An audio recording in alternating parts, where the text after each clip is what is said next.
بسم اللہ الرحمن الرحیم۔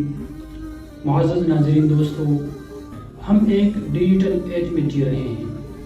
معلومات کا بہاؤ اتنا تیز ہے کہ ہر لمحہ ہزار خبریں، ویڈیوز، پوسٹس ہماری آنکھوں کے سامنے آتی ہے۔ سوشل میڈیا نے فاصلے مٹا دیے ہیں، سب کچھ ایک کلک پر ہے۔ یہ دور ایک بلیسنگ بھی ہے اور ایک ٹیسٹ بھی۔ یہ علم اور تعلقات کے دروازے کھولتا ہے، لیکن اگر اعتدال نہ رہے تو یہی سہولت ایک ایسی قید بن جاتی ہے جہاں وقت، ذہنی سکون اور تخلیقی صلاحیتیں ختم ہو جاتی ہیں۔ آج کا انسان، خاص کر نوجوان، ایک نادیدہ بے چینی میں مبتلا ہے۔ دماغ ہر وقت مصروف،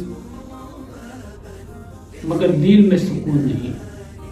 خبر سے خبر، پوسٹ سے پوسٹ، ہم بہتے جا رہے ہیں مگر اپنی ریئل سیلف سے دور ہو رہے ہیں۔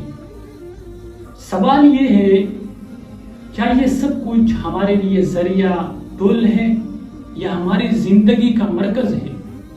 اگر یہ ذریعہ ہے تو فائدہ ہے، لیکن اگر یہ مرکز ہے تو بے چینی ہمارے مقدر ہے۔ میرے دوستو، زندگی کی اصل خوبصورتی اعتدال میں ہے۔ آن لائن ورلڈ سے فائدہ لو، ریئل لائف کی رونقیں بھی قائم رکھو، سوشل میڈیا کو بھی استعمال کرو مگر اس کا غلام نہ بنو۔ میرے عزیزو، کبھی اس بہاؤ سے نکل کر پوز کرو، اپنے دل کو سکون دو، اپنی حقیقت کو محسوس کرو، ورنہ ایسا نہ ہو کہ ہم سب کچھ جاننے کے بعد بھی اپنے آپ سے بے خبر رہیں۔ اللہ رب العزت ہمیں اعتدال کے ساتھ دنیا اور آخرت سنوارنے کی توفیق عطا فرمائے۔